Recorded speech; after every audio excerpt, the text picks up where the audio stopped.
Good morning, students. In last class, we have discussed about terminologies in the spherical mirror. Radius of curvature, center of curvature, focal length, principal focus. These are the terminologies. Now, we will discuss about Cartesian sign convention. This is 3 mark very important question in the examination. Now, Cartesian sign convention for the spherical mirror. Now you consider this is concave mirror and P be the pole of the concave mirror. Cartesian sign convention means here we are measuring the distances. While measuring the distances, we are giving some particular sign, that is positive sign and negative sign. From the Cartesian sign convention, we know that in which cases the distances are positive, in which cases the distances are negative. Now we will see how we are giving the Cartesian sign convention. Before going to Cartesian sign convention, you assume normal graph. You imagine that this is normal graph. This is the origin. This is plus x-axis. This is minus x-axis. This is plus y-axis. This is minus y-axis. Along the plus x-axis, you are getting all positive value. Along the y-axis, along the plus y-axis, you are getting the positive value. If you go along minus x-axis, you are getting negative value. If you are going downward, that is along minus y-axis, again you are getting negative value. This is normal graph. Now, here, this is the principal axis, this is the concave mirror, this is the pole. The first rules in the Cartesian sign convention is all the distance are measured from the pole along the principal axis. Is it clear? Now the starting point is pole. From the pole, all the measurement must be done. Therefore, here pole is acting like a origin of the graph, like this. Now I am putting the pole of the graph in the origin of the graph. Therefore, all the distances must be measured from the pole of the graph, pole of the concave mirror, and all the distances must be measured along the principal axis. This is the first rule. Now, the second rule is the distances are taken positive if it is along plus x direction, and it is taken as negative along minus x direction. Now imagine that this is the concave mirror arrangement. If you measure the distance right side of the pole in this direction, then that distance is taken as positive. For example, here is 6 cm is there. By using Cartesian sign convention, we take it as plus 6 cm, plus 5 cm, plus 4 cm, because it is the along plus x direction. It is right side of the pole. And the distances are taken negative along minus x direction. This side. From the pole, if you go left side, then that distances are taken as negative.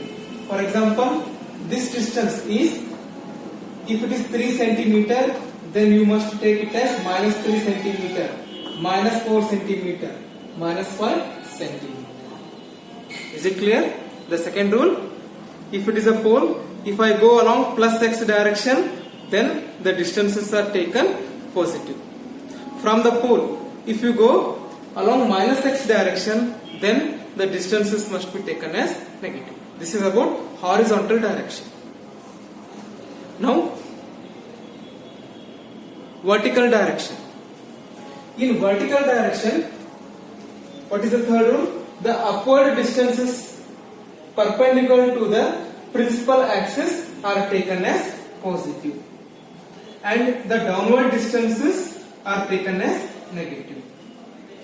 Is it clear? Now, if you look at the object AB, this AB is 2 centimeter. Then this is taken as plus 2 centimeter because it is above the pole, above the principal axis.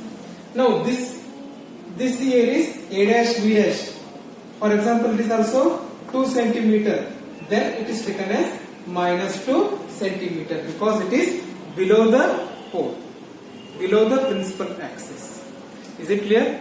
Above the principal axis, you take it as positive. Below the principal axis, you take it as negative. These are the Cartesian sign convention. Is it clear? What is the first rule? All the distances must be measured from the pole. The second one is the distances are taken positive if it is along plus x direction. The distances are taken negative if it is along minus x direction. The upward distances from the principal axis is taken as positive. And the downward distances from the principal axis is taken as negative. These are the Cartesian sign convention. Now, 3 mark very important question. Relation between focal length and radius of curvature in the case of concave mirror. Now we have to find what is the relation is there in between focal length and radius of curvature of the concave mirror. Or in the examination they may ask that show that f is equal to r by 2. F is focal length, r is radius of curvature. Now this is the diagram for the relationship between the focal length and the radius of curvature. Now you imagine that let xy be the concave mirror. Let P be the pole of the concave mirror. Here LM be the incident ray. One ray is incidenting LM on the concave mirror. When it is incidenting, at that point we are drawing on normal. Therefore MC is what? Normal. MC is normal. Let theta be the angle of incidence. From the law of reflection, we know that angle of incidence is equal to angle of reflection. Therefore, it is reflected by angle theta. After reflection, it is passing through principal focus of the concave mirror on the principal axis. Is it clear? CM is the normal and after reflection it is passing through principal focus F. Let the distance between pole, let C be the center of curvature of the concave mirror, and capital F is principal focus of the concave mirror. Here the distance between pole and the center of curvature is taken as radius of curvature. Therefore capital R is radius of curvature. The distance between pole and the principal focus is taken as focal length, small f. Therefore small f is focal length. Here what I am doing, we are drawing one perpendicular line M to D on the principal axis. If you clearly observe this diagram, the distance between D and P is very small. This distance, we must assume that the distance between D and P is very small. And theta, the angle of incidence, is also very small, and the distance D to P, that distance is also very small. By assuming these things, we can derive this relation. Now you consider triangle.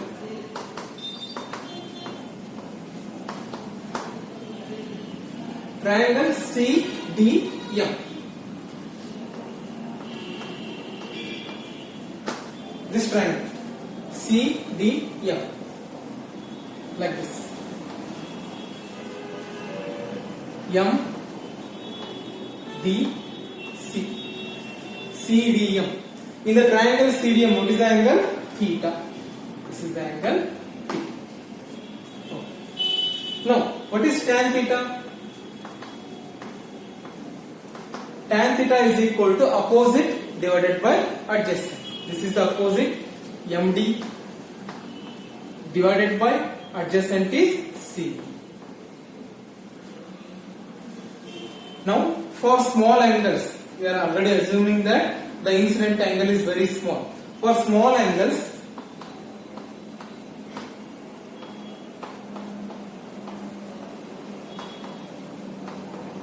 tan theta is nearly equal to theta. Therefore, this equation becomes theta is equal to MD divided by CD. You take it as equation number 1. Is it clear? You take it as equation number 1. Now consider second triangle. Triangle. Here is FDM. Triangle FDM. This triangle. This is M. This is D. This is M. FDM. Here inside angle is 2 theta. In first triangle, angle is theta because external angle is equal to internal angle, opposite internal angle.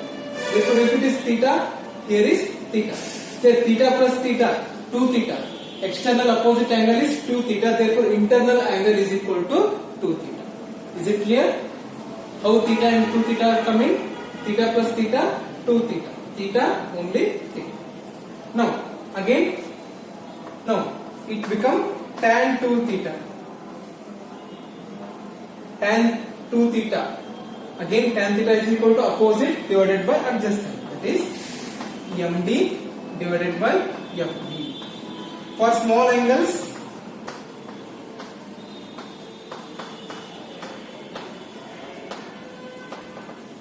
tan 2 theta is nearly become equal to 2 theta. Tan 2 theta become 2 theta.